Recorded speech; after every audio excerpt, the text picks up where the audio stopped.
एक बार की बात है, एक व्यक्ति गौतम बुद्ध के पास जाता है और उनसे सवाल करता है कि मेरे मन में कई प्रश्न जाग रहे हैं और मैं आपसे उन सभी प्रश्नों के उत्तर जानना चाहता हूँ। महात्मा बुद्ध मुस्कुराए और कहा, पूछो तुम्हें क्या पूछना है। व्यक्ति ने कहा, मैं जीवन से बिल्कुल भी खुश नहीं हूँ, दुखों का पहाड़ ने मुझे घेर रखा है, मेरी जिंदगी में कुछ भी अच्छा नहीं हो रहा है, सब कुछ गलत ही गलत हो रहा है।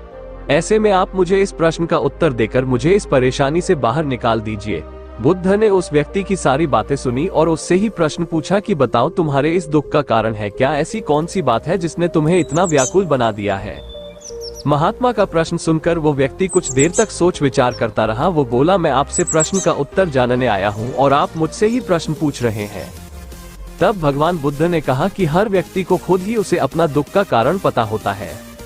अब तुम्हें ही इस दुख का कारण पता ना हो तो मैं तुम्हें इसका उत्तर कैसे दे पाऊंगा।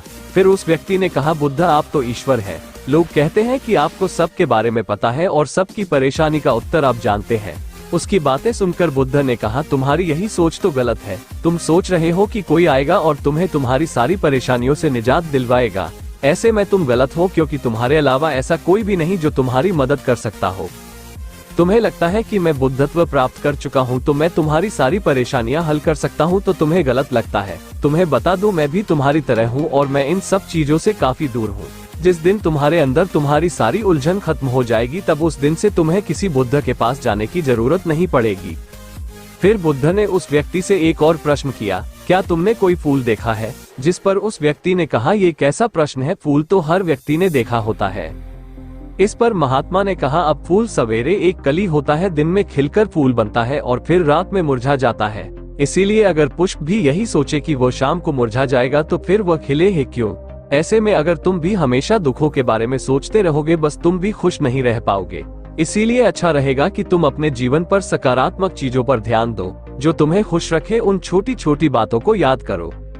यदि तुम खुश रहना चाहते हो तो तुम नकारात्मक चीजों को छोड़कर सकारात्मक पर ध्यान दो। गौतम बुद्ध की बातें सुनकर वो व्यक्ति कुछ देर तक सोचता रहा और फिर कहने लगा कि बुद्ध, क्या ऐसा हो सकता है कि मेरे जीवन का सभी दुख एक साथ खत्म हो जाए, मेरी सभी परेशानियां समाप्त। तब बुद्ध ने कहा, यदि कोई तुमसे कहता है कि तुम शाम तक मरने वाले हो तो फिर तुम क्या करोगे? क्या तुम अपने दुखों के बारे में सोचोगे? तुम्हें ऐसी कोई भी समस्या याद नहीं आएगी जिसके लिए तुम अभी परेशान हो, क्योंकि तुम जीवन के अपने अंतिम पलों के बारे में ही सोच रहे होगे। अचानक तुम्हें ये लगेगा कि मृत्यु के आगे तो सब व्यर्थ है, क्योंकि जीवन में इससे बड़ा कोई सत्य है ही नहीं। उस आदमी ने महात्मा को बीच में ही टोकते हुए कहा, तो आप क्या चाहते हैं, मैं दिन भर यही सोचता रहूं कि मैं मरने वाला हूं, और ऐसा करने से क्या मेरी समस्याओं का अंत हो जाएगा?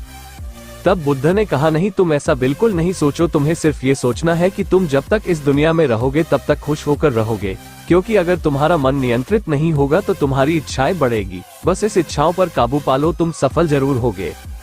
महात्मा की यह बात सुनकर व्यक्ति फिर बोला कि मुझे ये बताइए कि मन तो चंचल होता है, अतः इस पर कैसे काबू पाओ? इस पर भगवान बुद्ध बोले, पहले तो तुम्हें खुशी और दुखी का अंदर जानना होगा। खुशी के समय ज्यादा खुश ना हो और वही दुखी के समय ज्यादा दुख ना हो। अभ्यास के द्वारा अगर यह पता करने की कोशिश करोगे तो यही जानोगे कि तुम्हारी इच्छाएं ही वो होती है तो तुम्हारे दुखों का कारण बनती है। जीवन में जितनी इच्छा के पीछे भागोगे उतना ही दुख तुम्हें घेरेगा, क्योंकि जब मनुष्य की इच्छाएं पूरी नहीं होता तब वो दुखी होता है। इसलिए इन पर काबू पाना सीखो। ये सब कहने के बाद गौतम बुद्ध ने उस आदमी से एक बात और कही। उन्होंने कहा, चलो मैं तुम्हें एक ऐसी बात बताता हूँ, इसे जानने के बाद तुम्हारी सभी दुखों खत्म हो जाएंगे। महात्मा की बातें सुनकर व्यक्ति बहुत खुश हुआ और कहने लगा, कृपया मुझे वो उपाय बता दे। तब गौतम बुद्ध ने कहा, तुम 2 पन्ने और 1 कलम लेकर आश्रम के एक कोने में बैठ जाओ और किसी से बातें मत करना। एक पन्ने पर अपना सारा दुख और उसका कारण लिखना और एक पन्ने पर सारा सुख आराम से लिखना, क्योंकि तुम्हारे पास समय बहुत है। इसके बाद वो आदमी बुद्ध को प्रणाम करके वहाँ से चला गया। कुछ दिन बीते और वो व्यक्ति पुनः महात्मा बुद्ध के पास पहुंचा। उसके हाथों में बहुत सारे कागज थे। फिर उसने बुद्ध से कहा कि मैंने सब लिख लिया है। महात्मा बुद्ध उसकी बात सुनकर मुस्कुराए। फिर महात्मा ने उसे पहले दुख वाला कागज पढ़ने को कहा। वो कागज में पढ़ना शुरू किया, मेरे सारे भाई अमीर हैं और मैं गरीब हूँ, क्योंकि मैं काम करने से डरता हूँ, दिन भर आराम करता हूँ और दूसरों से तुलना करता रहता हूँ। दूसरा, मेरे पड़ोसियों ने बहुत सा धन बचत के तौर पर रखा है, लेकिन मेरे पास बचत के नाम पर कुछ भी नहीं। इसका कारण ये है कि मैं मेहनत कम करता हूँ और इसीलिए थोड़ा कमाता हूँ, लेकिन मेरे खर्चे ज्यादा है क्योंकि मेरे संगति गलत है। तीसरा, मेरी स्त्री बीमार है, पैसे ना होने के कारण मैं उसे वैद्य के पास नहीं ले गया और यह भी सोचता रहा कि वह किसी दिन मर जाएगी तो मैं किसी दूसरी स्त्री से विवाह करूंगा। व्यक्ति कागज पढ़ता पढ़ता रोने लगा और उसे एहसास हुआ कि उसके गलत कामों का ही यह नतीजा है जो उसे इतने दुख झेलने पड़ रहे हैं। गौतम बुद्ध मुस्कुराए और कहा कि चलो अब अपना खुशियों वाला कागज पढ़कर सुनाओ। तब हुआ व्यक्ति फिर से उत्साहित होकर वो कागज पढ़ने लगा। उसने कहा, मैंने जो कुछ भी इन 2 दिनों में सीखा वह मैंने पूरी जीवन में नहीं सीख पाया। पिछले 2 दिनों में मैंने ये सोचा कि मेरे अंदर असीम शांति और खुशी का सागर भरा पड़ा है तथा मैं इस अनुभव को पाकर अत्यंत खुश हूँ। मेरी खुशी की सूची काफी लंबी है और मैं यह इतने लंबे आपको पढ़कर नहीं सुना सकता। उस आदमी के मुंह से यह बात सुनकर गौतम बुद्ध मुस्कुराए और कहा, व्यक्ति को जब तक ज्ञान नहीं होता तब तक वो अंधेरे में भटकता रहता है। जब उसे अपने मन को नियंत्रित करने का सही उद्देश्य मिल जाता है उसके बाद वह अपना जीवन भी खुशी से बिताने लगता है।